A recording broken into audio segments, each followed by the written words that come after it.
should take it slow.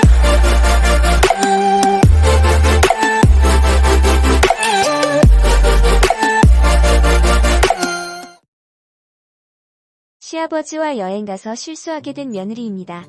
이 일은 작년 겨울 가족 여행을 계획하던 중 생겼던 일입니다.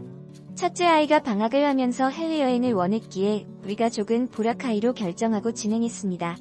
그러던 와중에 남편은 시아버님도 모시고 가자고 했고 저에게도 평소에 잘해주신 아버님이기에 저도 동의했습니다. 숙소를 예약하던 중 방 큰 걸 하나 잡아서 다 같이 잘 것인지 아버님 따로 드건지 고민에 빠졌습니다. 저는 솔직히 아버님과 같이 자기엔 불편할 것 같아서 방을 따로 잡길 바랬지만 남편은 아니었습니다. 어머님과 이혼 후 혼자서 아들 결혼시키고 지금껏 혼자 사셨는데 해외여행 와서도 혼자 주무시면 적적하실 것 같다며 큰 방이 있는 호텔로 아파보고 있었습니다.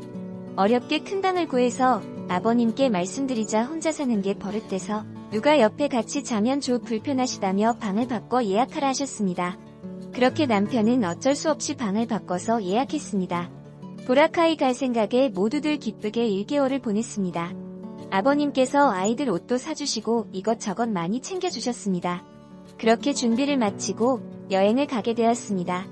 애들도 있고 해서 휴양 목적으로 온 것인데 남편의 효도 여행인 양 이곳저곳 구경 다녔습니다. 너무 지쳐버렸고 첫낮엔 아이를 씻기지도 못하고 잠들었습니다. 다음날 제 몸이 심상치 않아 다들 나가는데 전 방에서 쉬기로 했습니다. 해외까지 와서 아픈 게 서러워 죽겠었지만 전 날같이 강행군을 하는 것보다야 나은 것 같다 했습니다. 그렇게 누워서 핸드폰을 하고 있었습니다. 하다 지루해서 절교하게 된 친구 SNS도 들어가 보고 했습니다. 그러던 중 노크 소리가 들렸고 저는 당연히 남편이겠지 하고 문을 열었는데 아버님께서 계셨습니다. 남편과 아이들은 해변에서 놓고 있고 아버님께서는 물에 들어갈 복장이 아니라 갈아입으러 오셨답니다. 그래서 왜 저희 방으로 오셨냐고 하니까 남편이 남편 옷을 입으시고 했다고 합니다. 남편 조기 축구에 축구바지 3벌 챙겨온 것 중에 한 벌을 드렸는데 아버님께서 나가시지 않고 서 계시는 겁니다. 그래서 곧 나가시겠지 하고 저는 멀뚱멀뚱 보고 있는데 아버님께서 요즘 아범하고 관계가 좋으냐? 라고 하셨습니다. 저는 순간 당황도 하고 얼굴이 빨개져서 어쩔 줄 몰라 하는데 아버님께선 허허 웃으시며 나가셨습니다. 그렇게 찝찝한 하루가 저물어 가고 있었습니다. 우리 가족은 저녁을 먹기 위해 밖으로 나와 시장에 들어섰습니다. 해산물들이 싸게 나와 있어서 져서 먹었습니다. 식당에 한국 관광객을 겨냥한 소주가 있었고 한국 떠나온 지 이틀밖에 되지 않았지만 향수에 젖어 소주 마셨습니다. 저만 마신 것이 아니고 아버님, 남편 그리고 제 이렇게 3명 모두 마셨습니다. 방에 들어가 적을 것까지 사고 나서야 우린 자리 일어나 움직였습니다. 그리고 방에 들어와 맥주를 대마셨는데 남편은 너무 피곤하다며 아버님 방으로 가서 먼저 자겠다고 하고 갔습니다. 아빠를 따라 아이들도 갔고 저희 방에 아버님과 저만 덩그러니 남게 되었습니다. 시간이 점점 흐를수록 아버님과 저는 알딸딸해졌고 아버님께서 먼저 이혼하신 어머님 이야기를 하셨습니다. 제가 시집 오기 전부터 이혼하셨기 때문에 깊게 물어보지도 않고 사실 관심도 없었습니다. 어머님께서 산악회 사람과 바람이 나면서 헤어지셨다고 헤어지시면서도 너무 사랑하셨기에 쉽게 놓아주지 못했다고 하십니다. 그런데 그 어머님과 제가 무척 닮았다는 겁니다. 제 얼굴을 쓰다들으며 피부도 뽀얀 것이 곱기도 하다시며 칭찬을 하셨습니다. 술김에 저도 시익 웃었고 그 순간부터 아버님과 저는 좀 더 분위기가 좋아졌습니다. 그리고 아침에 일어나 보니 남편과 아이들은 우리 방에 와 있고 다들 자고 있었습니다. 갑자기 제가 왜 자게 되었는지 기억을 되돌려 보아도 기억은 되살아나지 않았습니다.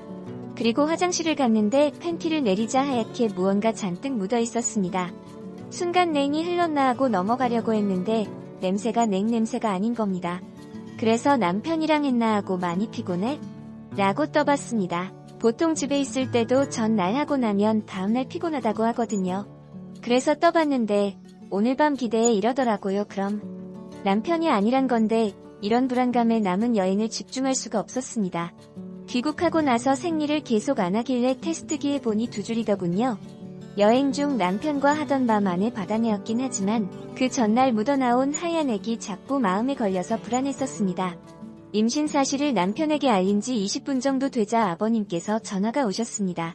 임신 축하한다며 글씨가 누구 쓰인지 아냐고 하시면서 그때 그 일을 털어놓으셨습니다.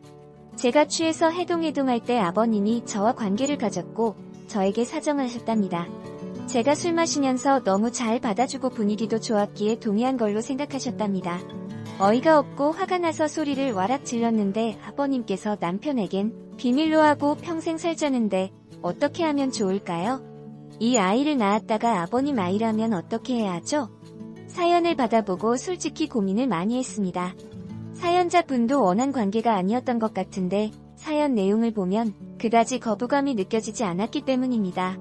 그냥 그날 실수이니까 없었던 일로 치면 되는 겁니까? 저는 솔직히 사연자분의 의도를 잘 모르겠습니다. 일단 제가 드리고 싶은 말은 아이 낳아 키우시기 불안하다면 마음을 정리하시는 게 좋을 것 같습니다. 그리고 시아버지와의 관계를 확실히 끊지 못하실 거면 이혼도 생각하셔야 할 것 같습니다.